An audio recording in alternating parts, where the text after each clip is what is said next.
Happy Thursday. I believe it's still Thursday. I think so. Good morning to you guys. Morning. Everyone awake? Yeah. We got some coffee. We were like pounding coffee back there. I think we're all good. Holly and Jason, thank you both for being here. We're going to talk about kind of building online communities today and kind of the challenges, but also the techniques and how you guys have gone about doing that, because you each have a substantial online user base for your respective businesses. So I think we'll kind of assume that everyone here knows what you guys do with Kabam and DraftKings. So I'm going to start with maybe a little more high-level question, which is, once you get the great product, right? Once you know what you're selling here, what's the most important thing that you need to do in order to get the ball rolling on actually building an audience, right? You know you're doing fantasy sports. Okay, what's next? Like, what's the most important thing? Do you want to? Sure, we'll go first. So early on, if you're in the early stage, I think the most important thing is to get users. And early on, we did a lot of unscalable stuff when we started with original IP, making our games Kingdoms of Camelot. However, as we switched to, depending on live content, or not live content, but content from the outside, when we partnered with Hollywood brands such as Marvel or Fast and Furious, we found what was most important is to engage them as early as possible. And this actually probably works as well if you're building like organic communities, is to try to build your audience before you need them, because they're already there. So it's things like reaching out to them. For us, we had a great Marvel fan base to go to Comic-Con, reaching out on blogs, all of those things can be incredibly helpful. Jason, so I assume, it sounds like, obviously I assume users are the important part, right? But it sounds like branding yourself kind of with existing, like a Marvel, someone that people are familiar with, is what kind of brought people in the door. That's right. As we shifted to doing a lot more partnerships with Hollywood, certainly leverage the brand. Got it. That will be super helpful in helping you build your audience. But if you don't have a brand in your original, one of the things you can do is find people who are interested in whatever you're building and start building the audience from there. Yeah. Jason, you guys, there was a lot of fantasy sports already out there, but you guys came in with something a little different. You were like, hey, we're daily fantasy, we're not season long. But what do you, after that, right? Like, you have a product, what actually gets people to try it? So, you said something in the beginning. You said in the beginning you have to do things that are unscalable. I think that's actually a really good comment. If you're a startup, you probably don't have enough cash to scale many things up anyway on the marketing side. So just get users. If you don't get users, then nothing else matters. So figure out how to do it, even if there are things that are unscalable. Another thing that I remember early on, so I had always worked in analytically driven companies, particularly on the marketing side. And I had never been at a startup before, so everywhere I had gone, there were tons of data, loads of data that you could look at to say, okay, this works, that doesn't.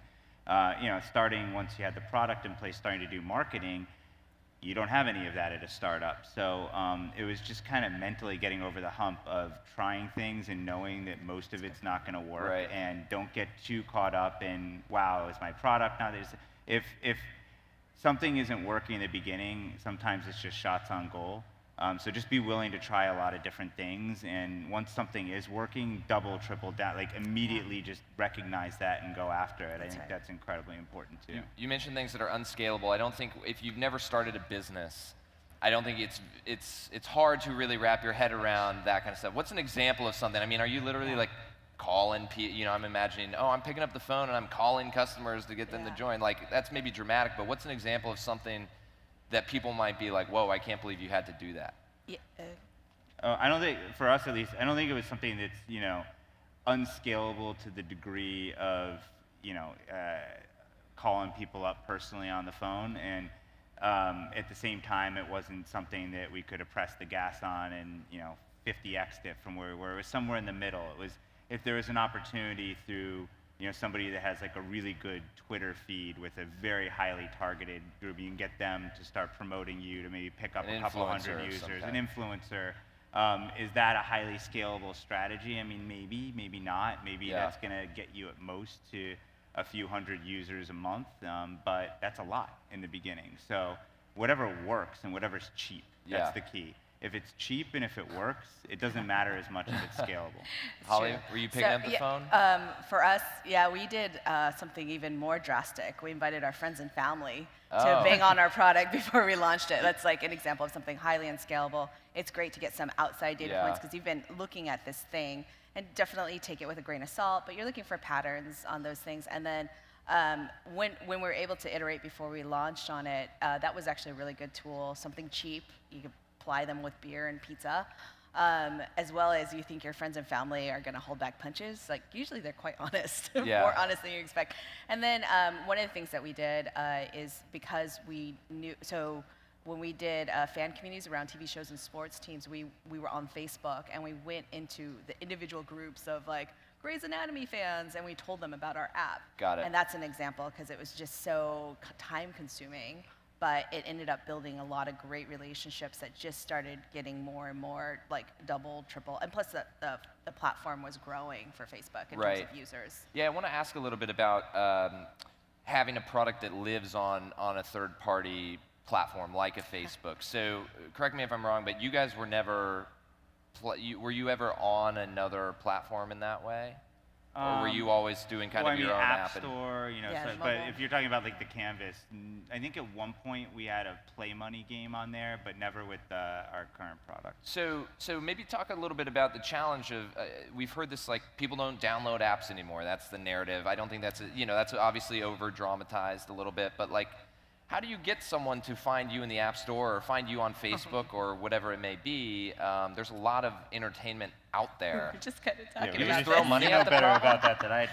We were just talking about this. So we got onto mobile around 2012, and there just wasn't much on the App Store. I mean, there was like Angry Birds, but there wasn't this concept of downloading apps for free and then you pay later. So what's been really fabulous around that was that we were able to get in some basically what we call performance-based marketing, where you buy ads. But we were trying a lot of crazy stuff. We were doing Pandora ads. There were people singing about our game called Keen as a Camelot, like Nice. a cowboy, a country song. Like it was, if somebody was Naturally. rapping about it, it was Right. really funny. And so we tried a lot of different things, and we kept on using that and pushing that. But what ends up happening is everybody learns really quickly, and particularly games have been on the forefront of almost bidding up very high the cost of user acquisition. Yeah. And so it became really cost prohibitive for us, particularly if you're original IP, meaning if it's not something that you're working with a brand. So that's one of the reasons why we shifted towards brands, is because we can help get the user acquisition costs a lot lower, especially when we buy. Obviously, the other thing is using the featuring tool of Apple Yeah. and Google. So one of the challenges on living on a platform is you live by their rules and how their ecosystem is set up. So one of the hardest things that we had early on is when people would go to we would get a user and they're ready to download, and we lost them. We had no idea because they wouldn't give us an ID. So there was nothing tracking. We couldn't tell Got it. how effective Facebook was versus Twitter, because there was no what they call deep linking. Now there's complete companies dedicated to that. They opened it up. They were a nascent platform. So we've kind of grown with the platform and learned a lot of different things. But today, it is quite consolidated. I will say that, and the costs are quite high on user Well, there's only a acquisition. couple app stores, right? I mean, it's not like you can go out and Unless you shop go to China. around. Yeah, China has a ton. okay. Very But it sounds really like, to summarize, you threw a lot of money at the problem, or you threw some money at the problem. We threw some money at the Yeah. problem, and at that time, some money was really cheap. Right. But later, we've started building relationships with brands and Apple and Google. That's not to say that it can't be done in this type of market. And without Jason, brands. you guys obviously know a thing or two about the marketing side. You guys made a big TV ad push a couple years ago during football season. So is simply opening the checkbook and saying, like, we need to get that brand name out there, is that the best way, or is there something that you've learned that works better or at least different? Yeah, I think you have to spend to be able to test things. So definitely being willing to go and try things, sort of similar to the comment I made earlier of when you're coming into an environment where you don't have any historical data, you're going to have to spend money to figure it out. That's just the reality. Being smart and efficient in doing that is still possible. We had a challenge, however, in that we had have a seasonal product, and the marketing is very seasonal for us. So it wasn't as easy to iterate as it would be if we didn't have that constraint. So probably more than most, we had to really, I think, spend to learn because our windows of learning were so light. But it was still incredibly important that everything that we did was backed in some kind of testing, something to inform it. Just kind of opening up the checkbook and going in blind isn't smart. But opening up the checkbook and saying, I'm going to be willing to take some shots and test things and figure it out, that's the way we went about it. The seasonality thing is interesting, and you guys are sports, so sports are just seasonal by nature. Yeah. We were talking a little bit about this backstage. It's like there are dead periods in the sports world. NBA playoffs will end, and football hasn't started yet, so all there is baseball. Or, baseball hasn't started, and NFL's done, so all there is basketball. Like, those are kind of weird windows in the sports world. How do you make sure that if I'm an avid NFL fan and I'm playing your game all season long and then NFL ends and now there's kind of this awkward gap before baseball starts, that you don't lose me to Kabam or something like that, right? Like, how do you know that I'm going to come back? Well, hopefully we can share with Dan. I think that you don't know, and you have to do marketing to really make sure that you maximize and optimize that reactivation.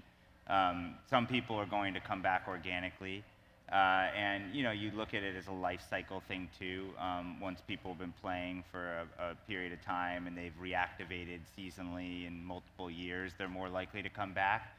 But getting somebody who just plays NFL, for example, to come back that second NFL season is a huge driver in whether that person's going to be with us for many years to come, or we may never see them again. Yeah. So being able to know and market to that person, and whether it's a TV ad they see or a push notification through their app or some combination of all those things, being able to kind of break through the noise of all the other things going on at the beginning of NFL season.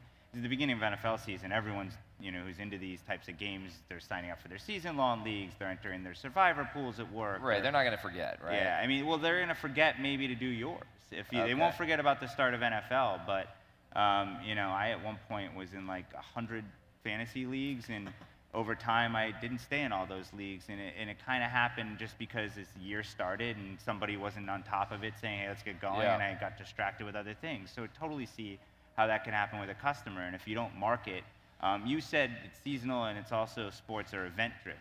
Yeah. So you have to market around the events, whether it's the start of the season or a big golf major, or whatever the events where people are most primed to reactivate, market then. And there was never a business that I worked at before this that ever functioned that way. It was always just, there was some seasonality to it, but it was always the common kind of direct marketing thing is it's 40% offer, 40% media, and 20% creative.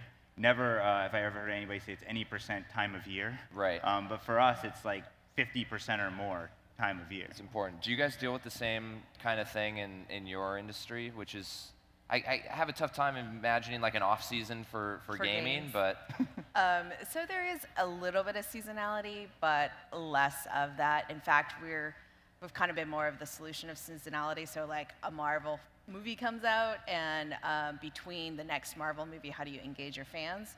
Come play our game. So there is a lot less seasonality. We do see sometimes dips on some of our games around when school starts at times, which is kind of interesting. You mean people are doing homework Can and you like believe going that? to class? Yeah. Who would have thunk? With the movies, would it be event driven though? Yes. Or like if a movie came out, your app would... Incredibly event driven. So we do a big kind of blast around there, trying to get our partners engaged, trying to get exclusive content into the game, like an exclusive trailer. Do a lot of tie-ins with there.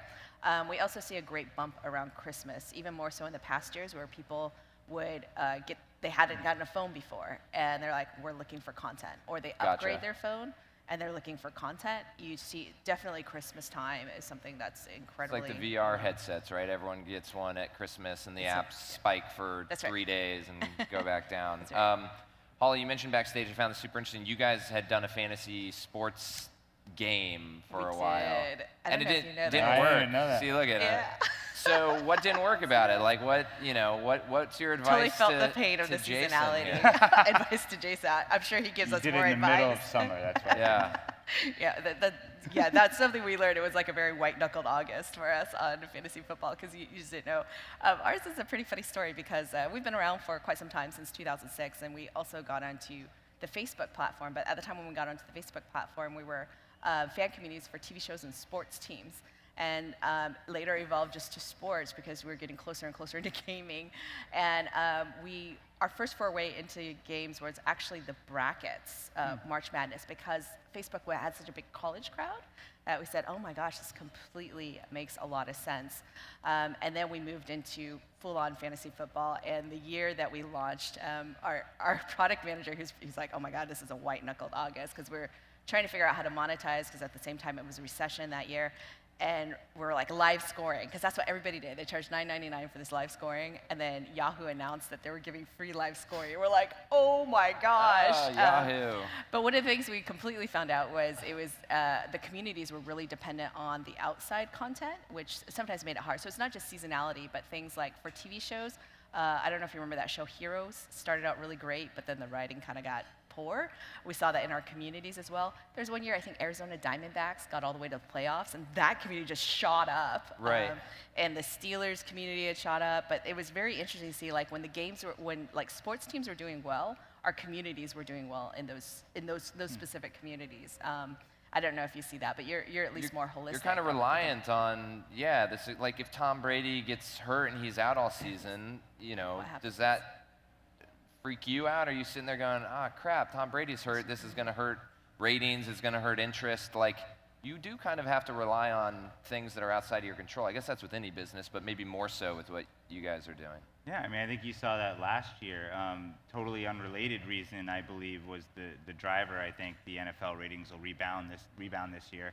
Last year, I think it was the election. Right. It was distracting everyone, and there is an impact to fantasy football for sure. If people are paying more attention to something else, then they're not paying attention to their fantasy football team. Yeah. Yeah, in the entertainment world, you're fighting for their wallet and their time. Yeah. That's mainly what it is. He could be playing, fantasy football versus my game.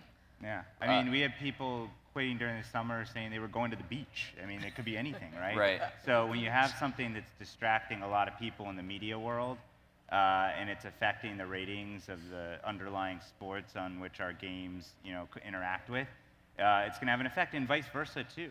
When we're doing a lot of marketing and growing our games and bringing in more users, then the ratings go up. So it's all part of the same kind of, thing, and it all moves together. So 30 seconds left. If there's an entrepreneur out there who wants to build a community, what's the one little nugget of advice that you've received over the years that you think you carry with you or that you would give to someone else? I'd go back to start with doing unscalable things. Try. Yeah. Yeah, so I won't steal yours because that is a good one. That was a good one. It's very I already succinct stole it too. once too. I would say that once you have your customers, just start pouring through data. You're gonna be light on it at first, but as soon as you start getting in data, there's gonna be tons of insights, and a lot of the big learnings come early. So spend time with the data. Yeah, it's in the numbers. Thank you both so much for being here. Appreciate it. Thank you.